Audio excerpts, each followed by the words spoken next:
ದೇವಶರ್ಮ ಅಂತ ಒಬ್ಬ ಬ್ರಾಹ್ಮಣ ಇದ್ದ. ಅವನ ಹೆಂಡತಿ ಇದ್ಲು. ಒಂದು ಪುಟಾಣಿ ಮಗು, 5.5-6 ತಿಂಗಳ ಮಗು ಇತ್ತು. ಚೆನ್ನಾಗಿರುವಂಥ ಸಂಸಾರ.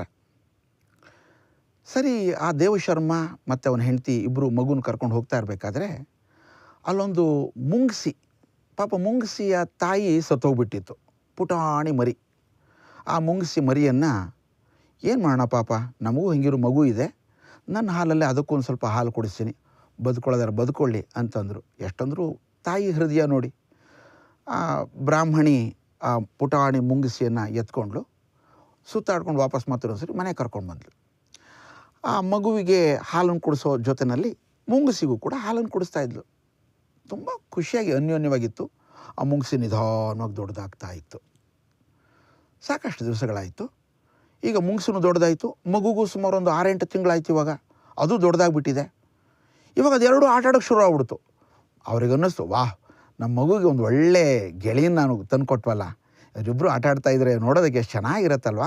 ಅವರಿಬ್ಬರು ಹಾಗೆ ಮಾತಾಡ್ಕೊಳ್ತಾ ಇದ್ದರು, ದೇವಶರ್ಮ ಮತ್ತು ಅವನ ಪತ್ನಿ. ಒಂದಷ್ಟು ದಿವಸಗಳು ಕಳೀತು. ಯಾವಾಗಲೂ ಒಂದು ಸಲ ಮನೇಲಿ ಯಾವಾಗಲೂ ಖುಷಿಯಾಗಿ ಹೀಗೆ ಇರಬೇಕು ಅಂತ ಆಗಲ್ವಲ್ಲ. ಸರ್, ಅವನ ಪತ್ನಿಗೆ ನೀರು ತರಬೇಕು ಅಂತ ಅನ್ನಿಸ್ತು. ಸಾಮಾನ್ಯ ಒಬ್ಬರಲ್ಲ ಒಬ್ಬರು ಮನೇಲಿ ಇರ್ತಾನೆ ಇದ್ದರು, ಯಾಕೆಂದರೆ ಮಗು ನೋಡ್ಕೊಳ್ಳೋಕ್ಕೆ ಮಾಡೋಕ್ಕೆ ಇರಬೇಕು ಅಂತ. ಆ ಬ್ರಾಹ್ಮಣಿಗೆ ನೀರು ತರಬೇಕು, ಮನೆಯೆಲ್ಲ ಖಾಲಿ ಆಗಿಬಿಟ್ಟಿದೆ ಅಂತ ಅನ್ನಿಸ್ತು. ಗಂಡಂಗೆ ಹೇಳಿದ್ರು, ಅವಳು ನೋಡಿ ಮಗುನ ಮಾತ್ರ ಬಿಟ್ಟು ಹೋಗ್ತಾ ಇದ್ದೀನಿ, ನೀವು ಮಾತ್ರ ಎಲ್ಲೂ ಬಿಟ್ಟು ಹೋಗಬೇಡಿ, ಜೋಪಾನ ಅಂತ.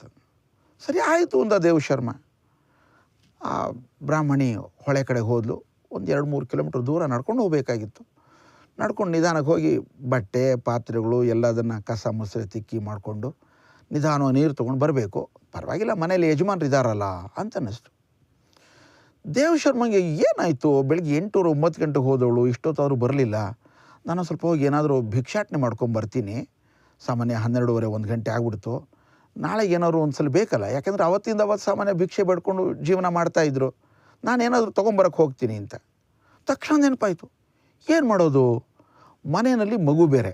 ಆ ಮಗುನೂ ಆಟ ಆಡ್ತಾಯಿದ್ರೆ ಪರವಾಗಿಲ್ಲ, ಮಲ್ಕೊಂಬಿಟ್ಟಿದೆ. ಈಗ ಏನು ಮಾಡೋಣ, ಅದನ್ನು ಕಾಯಕ್ಕೆ ಯಾರಾದರೂ ಬೇಕಲ್ಲ. ಇವನಿಗೆ ಜೊತೆಲಿ ಬೇರುವಂತಹ ಮುಂಗ್ಸಿಯನ್ನು ಅವನ ತಮ್ಮನ ಥರ ನೋಡ್ಕೊಳ್ತಾ ಇದ್ದಾನೆ, ಅದು ದೊಡ್ಡದಾಗ್ಬಿಟ್ಟಿದೆ. ಅದಕ್ಕೆ ಹೇಳೋಣವಾ, ಏನಾದ್ರು ಎಡವಟ್ಟಾಗ್ಬಿಟ್ರೆ ಕಷ್ಟ ಆದರೆ ಏನಿಲ್ಲ, ಪರವಾಗಿಲ್ಲ, ಧೈರ್ಯ ಮಾಡಿ ನಾನು ಅದಕ್ಕೆ ಹೇಳ್ತೀನಿ, ಬಾರೋ ಇಲ್ಲಿ ಮರಿಯೇ ಅಂತೇಳಿ ಮುಂಗ್ಸಿಯನ್ನು ಕರೆದು ಓಡ್ ಬಂತು. ಎಲ್ಲ ಪ್ರಾಣಿಗಳಿಗೂ ಅರ್ಥ ಆಗತ್ತೆ ನಾವು ಹೇಳೋದು. ನಾಯಿಗೂ ಅರ್ಥ ಆಗತ್ತೆ, ಬೆಕ್ಕಿಗೂ ಅರ್ಥ ಆಗತ್ತೆ, ಆನೆಗಂತೂ ಅದು ಮನುಷ್ಯರ ಸರಿಸಮಾನ ಬುದ್ಧಿನಲ್ಲಿ ಅಂತ ಹೇಳ್ತಾರೆ. ಸರಿ, ಮುಂಗ್ಸಿ ಹತ್ರ ಬಂತು. ನೋಡೋ ಪುಟ್ಟ, ನಿನ್ನ ಅಣ್ಣ ಇದ್ದಾನಲ್ಲ, ಅವ್ನು ಮಲ್ಕೊಂಡಿದ್ದಾನೆ, ಅವನನ್ನು ನೀನು ಚೆನ್ನಾಗಿ ಕಾಪಾಡಬೇಕು, ನೋಡ್ಕೋಬೇಕು, ಯಾರು ಬರದೇರ್ಗೆ ನೋಡ್ಕೋ ಅಂತಂದ. ಆಗಲಿ ಅಂತ ತಲೆ ಅಲ್ಲಾಡಿಸ್ತು. ಈಗ ಮನೇಲಿ ಒಬ್ಬನೇ ಲೀಡರ್ ಅವನು. ಇವಾಗ ಯಜಮಾನಿಕೆ ಬಂದುಬಿಡ್ತು. ವಾಹ್, ಇವತ್ತು ನಾವು ನಮ್ಮ ಅಪ್ಪ ಅಮ್ಮಂದರಿಗೆ ಒಳ್ಳೆ ನಾನು ಚೆನ್ನಾಗಿರೋ ಥರ ನೋಡ್ಕೊಂಡಿದ್ದೀನಿ ಅಂತ ಹೇಳಬೇಕು, ಇವತ್ತು ನಂಗೆ ಇನ್ನೂ ಚೆನ್ನಾಗಿರೋ ಆಹಾರ ಕೊಡ್ತಾರೆ ಅಂತ ಖುಷಿಯಾಗಿತ್ತು.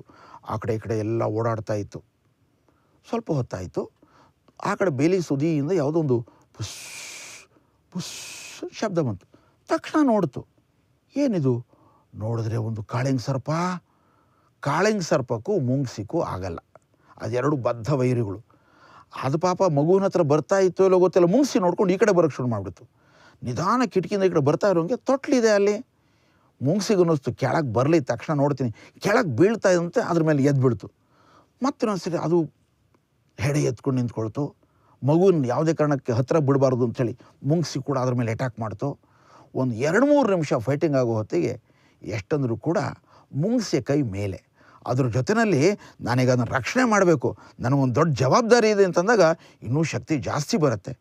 ಹಾಗಾಗಿ ತಕ್ಷಣ ಅದ್ರ ಹೋಗಿದ್ದು ಹೆಡೆ ಮೇಲೆ ಬಾಯಿಟ್ಟು ಹಲ್ಲಿಂದ ಪೂರ್ತಿ ಕಚ್ಚಿ ತೆಗೆದುಬಿಡ್ತು.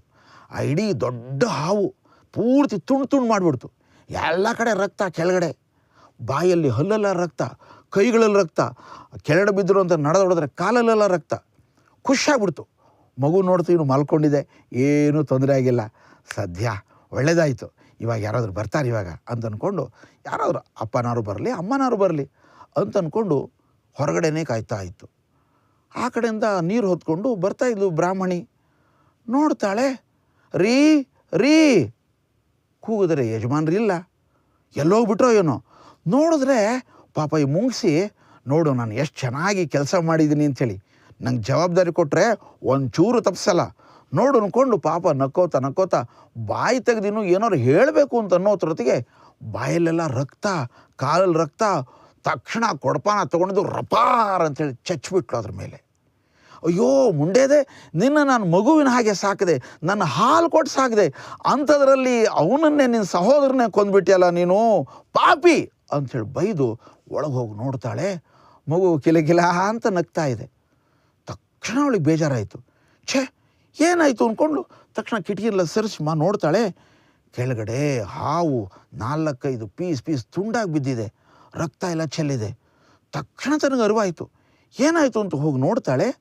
ಬಾಗಿಲ ಹತ್ರ ಹೋಗಿ ನೋಡೋ ಹೊತ್ತಿಗೆ ಆ ದೊಡ್ಡ ಕೊಡಪಾನ, ನೀರು ತುಂಬಿರೋದು, ಅದು ತಾಮ್ರದ ಕೊಡಪಾನ, ತಲೆ ಮೇಲೆ ಬಿದ್ದರೆ ಬೀಳತ್ತೆ. ಅದು ಪಾಪ ಅವಾಗ್ತಾನೆ ಬೆಳೀತಾ ಇರೋವಂಥ ಮುಂಗ್ಸಿ ಬೇರೆ, ಅದು ತಲೆ ಗೋಣು ಒರಗಿಸಿ ಸತ್ತೋಗ್ಬಿಟ್ಟಿತ್ತು. ತುಂಬ ಪಶ್ಚಾತ್ತಾಪಪಟ್ಲು. ಅದಕ್ಕೆ ಹೇಳ್ತಾರೆ, ಅಪರೀಕ್ಷ್ಯ ನ ಕರ್ತವ್ಯಂ ಸುಪರೀಕ್ಷ್ಯ ಏವ ಕರ್ತವ್ಯಂ ಸಹಸಾ ನ ವಿದಧೀತ.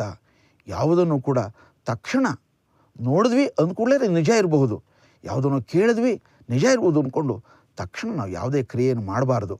ಮಾಡಿದ್ರೆ ಆ ಬ್ರಾಹ್ಮಣಿ ಪಶ್ಚಾತ್ತಾಪ ಪಡೋ ಹಾಗೆ ನಾವು ಕೂಡ ಮಾಡಬೇಕಾಗತ್ತೆ.